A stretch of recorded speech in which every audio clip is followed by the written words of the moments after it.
Yes, hallelujah, it's the video show. And now, the man the BBC calls... Jason King on Kung Fu Hot Dog.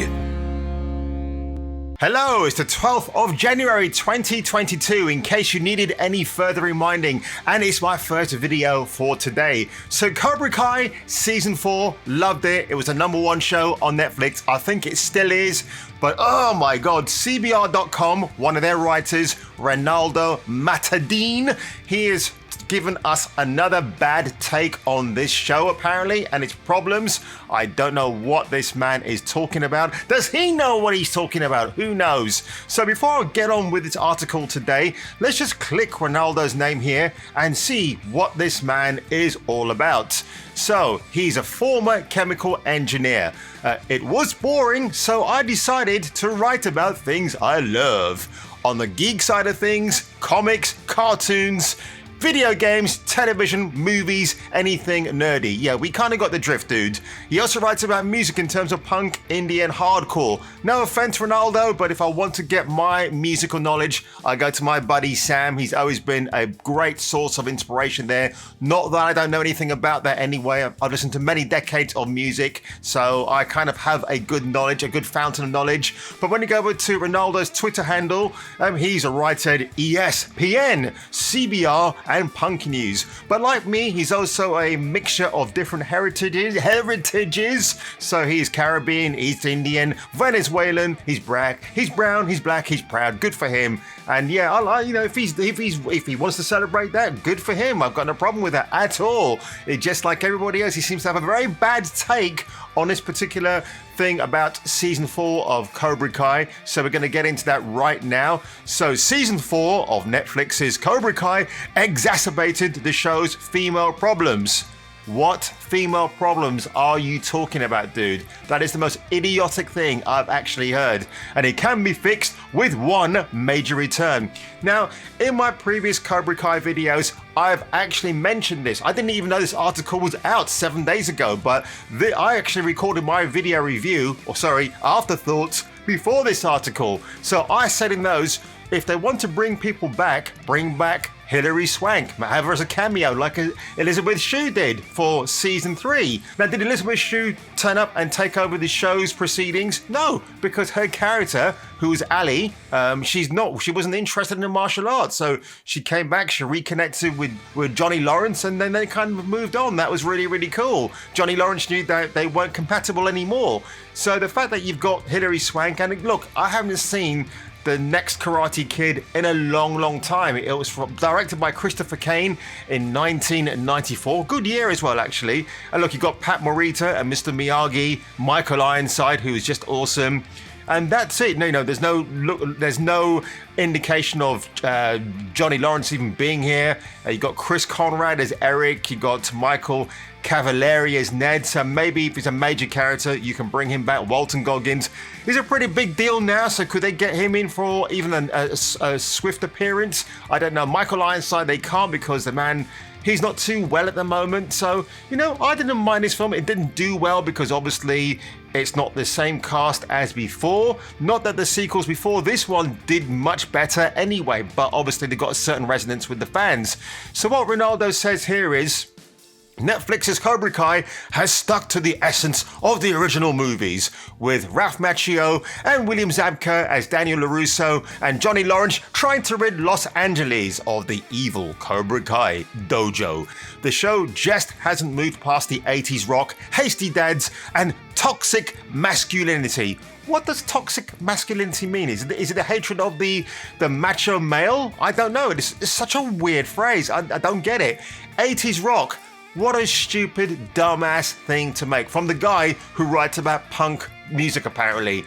80s rock is one of the things that made the show so great from the very start. When we're introduced to Johnny Lawrence, he loves 80s rock.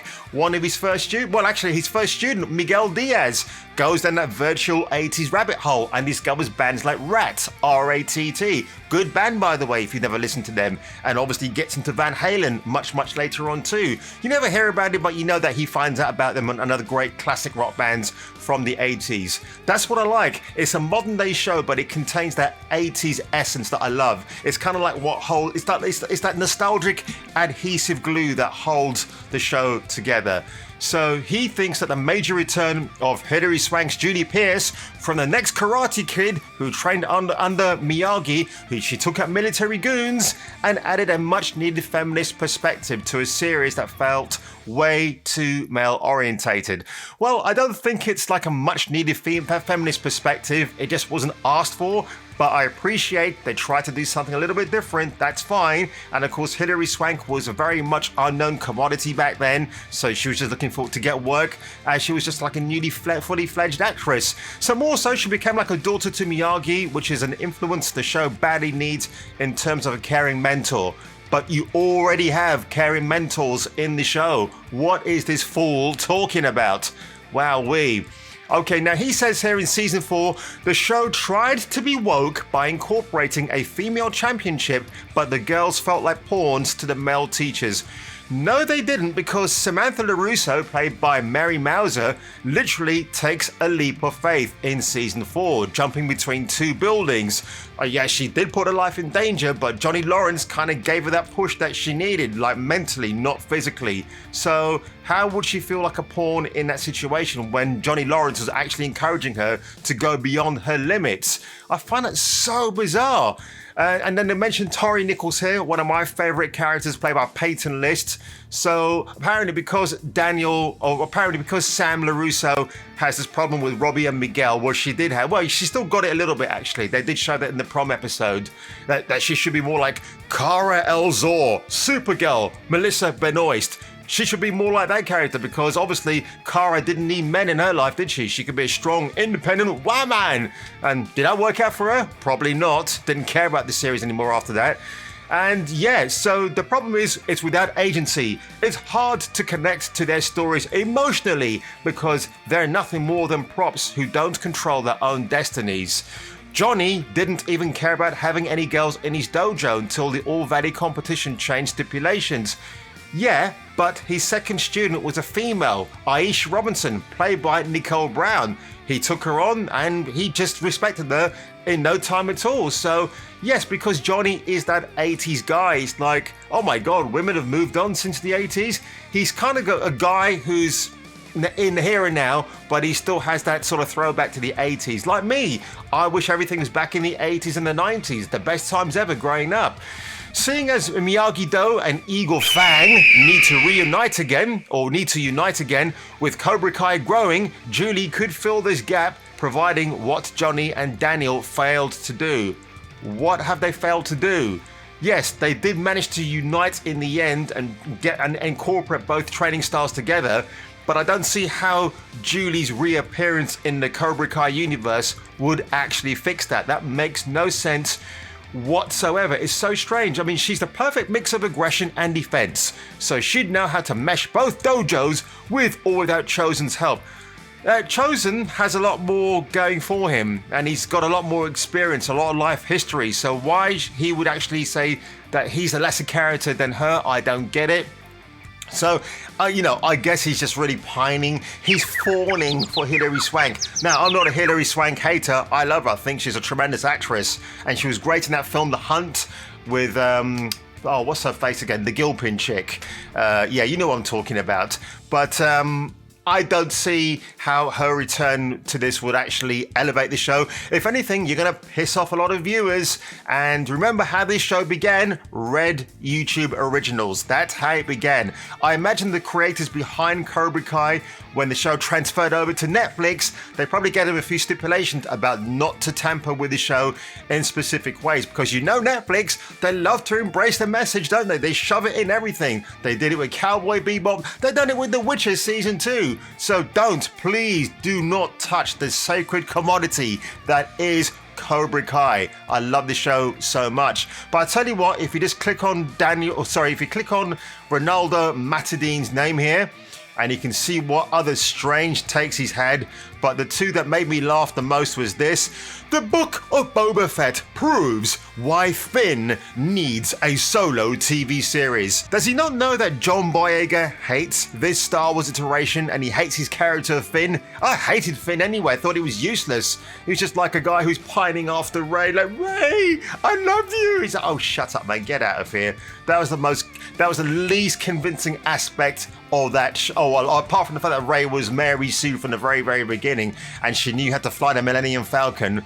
Like, yeah, thanks. Here's another one. Boba Fett just proved he's better than Han Solo in one massive way. Really? Yeah, have you ever seen Spaceballs, dude? Bill Pullman? I actually think he's the better version of Han Solo. But that's another debate for another time, folks. So if you enjoyed this quick little video today about Cobra Kai Season 4, why we need Julie Pierce to return in Season 5 and beyond, because she can make Daniel and Johnny look completely stupid and she can be the man that puts them in their places. It ain't gonna happen, because if it ain't broke, you can't fix it. You know, don't fix it. Don't try to fix it. Don't even attempt it. And also, he talks about the fact there are no mentors in the show. You got Mrs. LaRusso. She has got a caring nature about her. She's offered help to Tori Nichols in her current situation.